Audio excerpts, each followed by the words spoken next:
Assalamualaikum warahmatullahi wabarakatuh.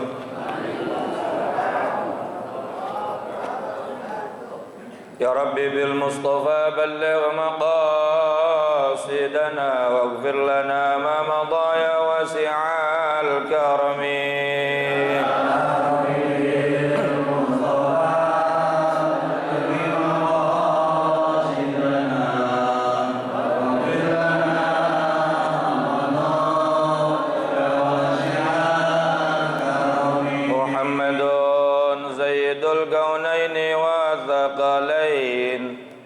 والفريقين من عرب ومن عجم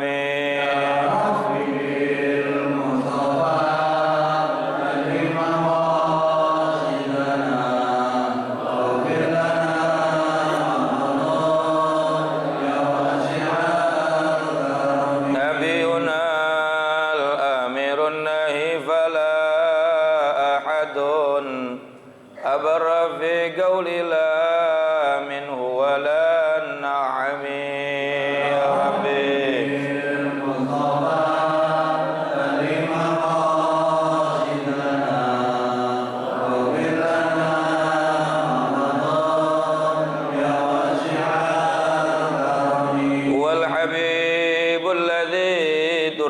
شفاعته لكل هول من الأهوال مقتحم يا ربي بالمصطفى الذي مقاصدنا واغفر لنا ما مضى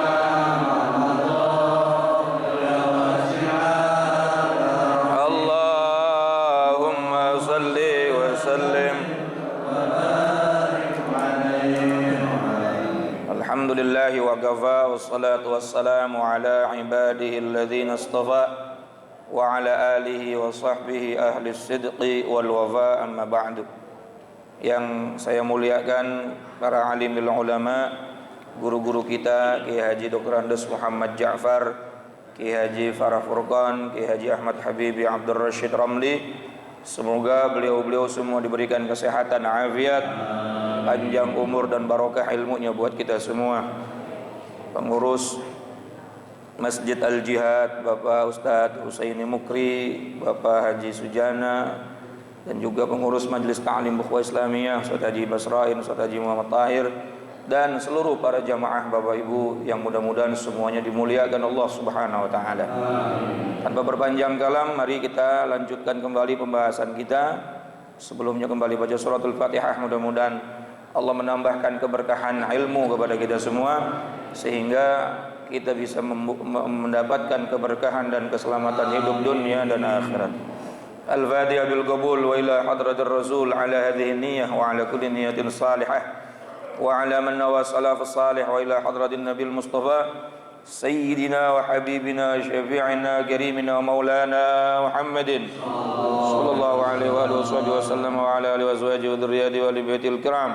Nakhussu khasatan li hadrati muallifil kitab Sayyidil Imam Syekh Zainuddin bin Ali Al-Malibari Al-Fannani wa Sayyidil Syekh Nawab bin Umar Al-Jawi Al-Bandani wa usuli ma furu'i ma Allah yu'id rujati ma fil jannah wa yad'al barakatihim wa asrarihim wa anwarihim wa ulumihim wa nafaatihim fid dini wad dunya wal akhirah wa ila arwah walidina wa abaina jami'al muslimin wal muslimat wal mu'minina wal mu'minat al ahya'i minhum wal amwat wa ila hadratin nabi al-Fatihah. A'udzu billahi minasy syaithanir rajim. Bismillahirrahmanirrahim. Alhamdulillahi rabbil alamin arrahmanir rahim maliki yaumiddin. Iyyaka na'budu wa iyyaka nasta'in ihdinas siratal mustaqim.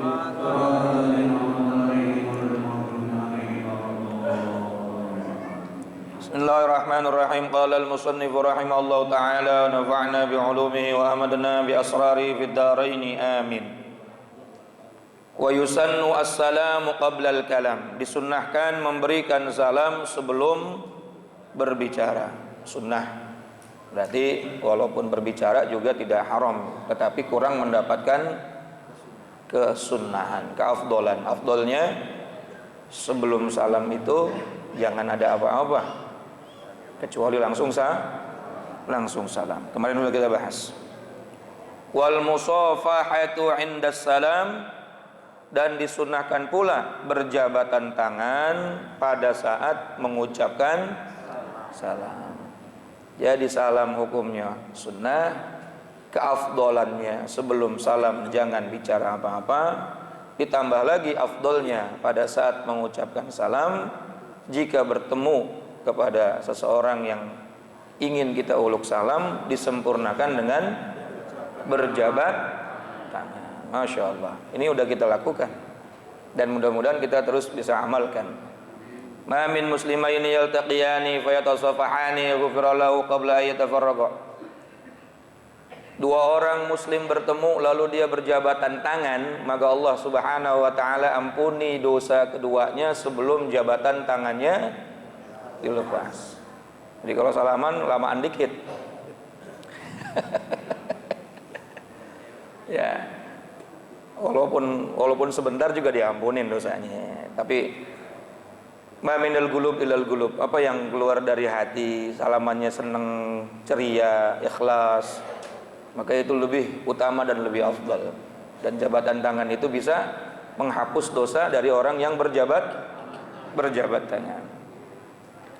Qala Rasulullah sallallahu alaihi wasallam, Rasulullah sallallahu alaihi wasallam bersabda, tamamu tahiyyatikum bainakum al-musafahah.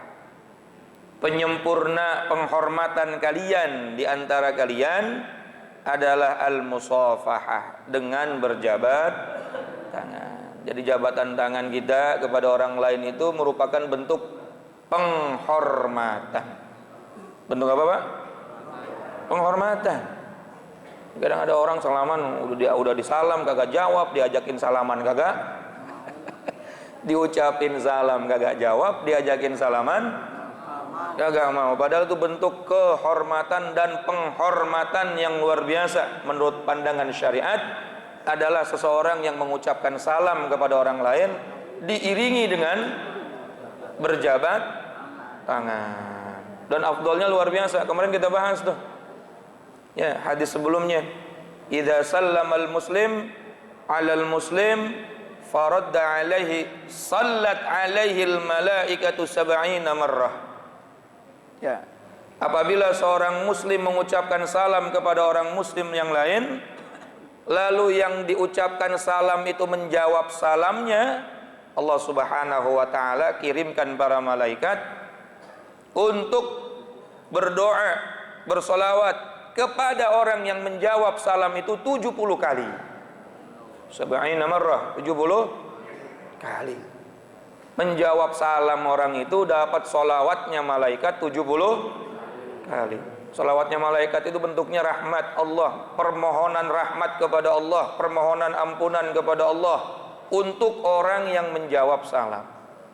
Masya Allah. Kita ngedoain orang, gobul gak doanya? Insya Allah gobul. Betul gak?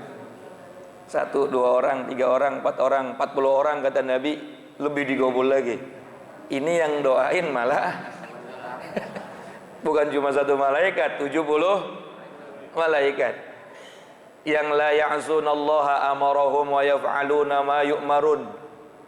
Itu malaikat kagak pernah maksiat kepada Allah Subhanahu wa taala.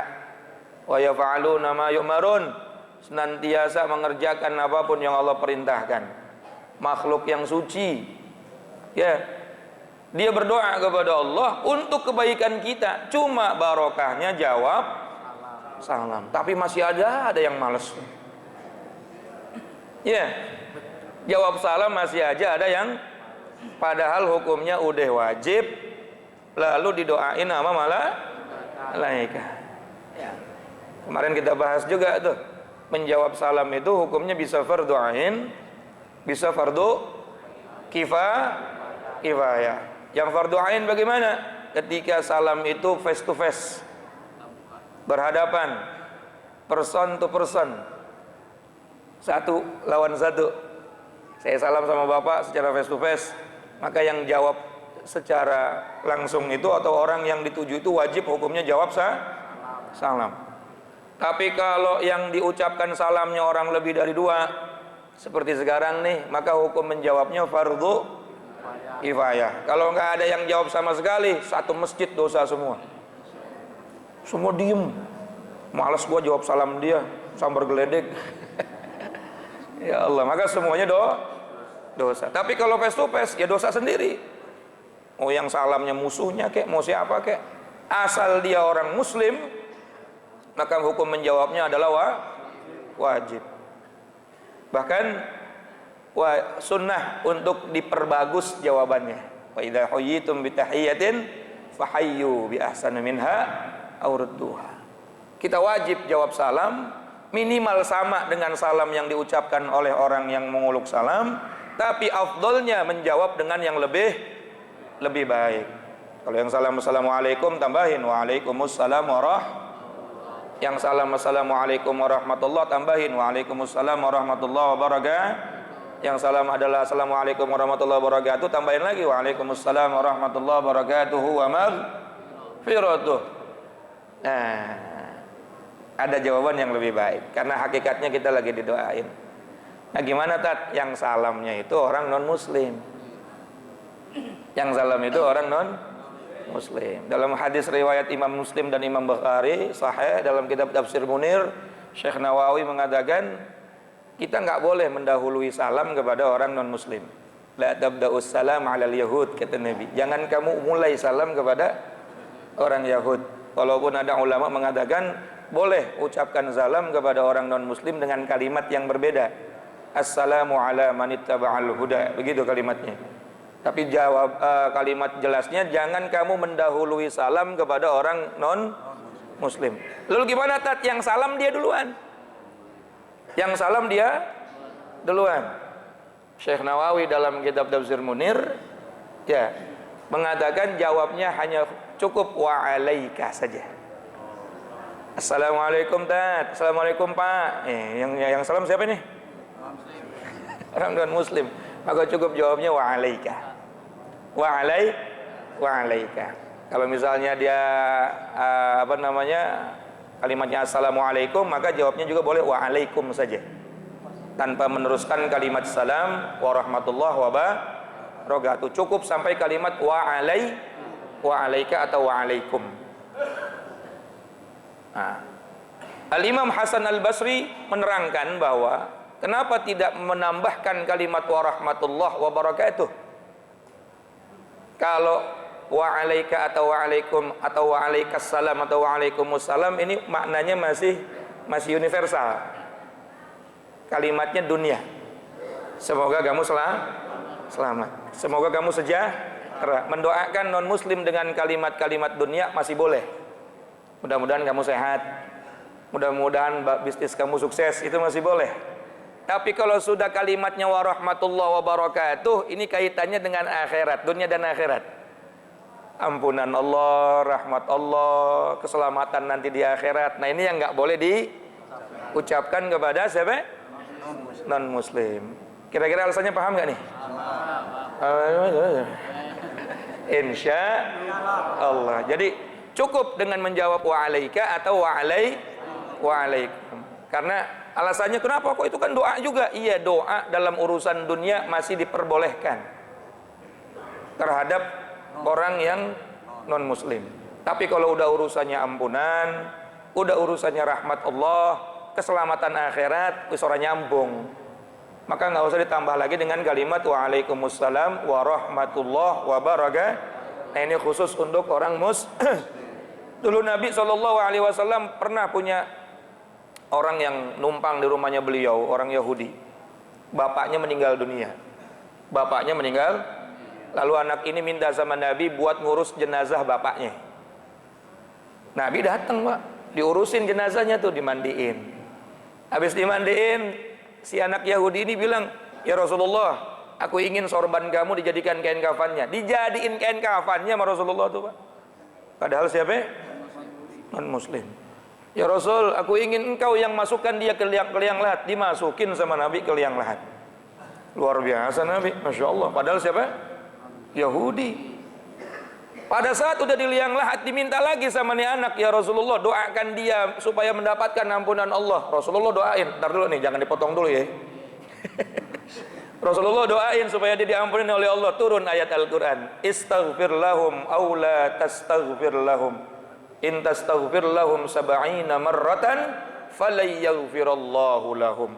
Muhammad, kata Allah, mau kamu mintain ampun atau kamu tidak mintain ampun, kamu mau istighfari dia sampai 70 marrah, 70 kali, layaghfirallahu lahum, Allah enggak bakal ampunin dia. Nah, artinya urusan minta ampun enggak bakal walaupun yang ngucapin siapa? Rasulullah. Bisa dipahamin sampai di sini? Waktu ngurusin jenazahnya enggak ada larangan. Waktu mandiin enggak ada larangan. Waktu ngafanin enggak ada larangan. Tapi pada saat mendoakan supaya dapat ampunan, baru dapat teguran dari Allah. Istaghfir lahum aw la tastaghfir lahum. Surat At-Taubah juz 10. Baca sendiri di rumah. Nah, kalau kita bacanya cuma terjemahnya doang, tuh ada ayatnya tuh. Jadi orang mati nggak bisa didoain. Nabi aja ngedoain orang mati nggak nyampe. Lu baca dulu asbabun nuzulnya. Asal-usul. Itu ayat turun ketika Nabi ngedoain siapa? Ngedoain siapa, Pak? Non-muslim. Jadi urusan dunia silakan, nggak masalah. Saling mendoakan dalam urusan dunia tuh, saling support dalam urusan dunia nggak ada masalah. Tapi dalam urusan rahmat Allah, yang urusannya sama akhirat, bisa nyambung. Makanya urusan salam juga cukup sampai kalimat wa'alaika saja, tanpa menambahkan kalimat salam, tanpa menambahkan kalimat salam wa rahmatullah wa barakatuh, apalagi sampai tambahannya wa maghfiratuh wa ridwanuh, ujung-ujungnya Al-Fatihah. Ma'asyiral jamaah yang dirahmati dan dimuliakan Allah, inilah risalah salam singkat ya, dalam kitab ini cuma berapa hadis saja. Lalu kemudian salam itu disempurnakan dengan berjabat tangan. Itu merupakan tahiyyatikum bainakum al-musafah, tamamu tahiyyatikum, menyempurnakan penghormatan kita kepada orang lain dengan cara kita mengucap salam sambil berjabat tangan. Sudah, itu akhlak, itu adab. Datang ucapkan salam lalu bersalaman. Yang lebih tua kita cium tangannya. Betul. Kalau santri udah biasa cium tangan bolak-balik. Walaupun ada yang bilang, itu ngapain sih bolak-balik. Masya Allah, Pak, saya diajarin guru saya, yang namanya cium tangan, kalau dengan punggung tangan, ini namanya ta'zim. Ya, memuliakan. Dicium, Pak, bukan dijidat atau di pipi. Nah, kalau cium tangannya di telapak tangan, ini namanya tabarruk, ngambil barokah. Kenapa? Guru megang kitab pakai, nggak ada yang begini kan?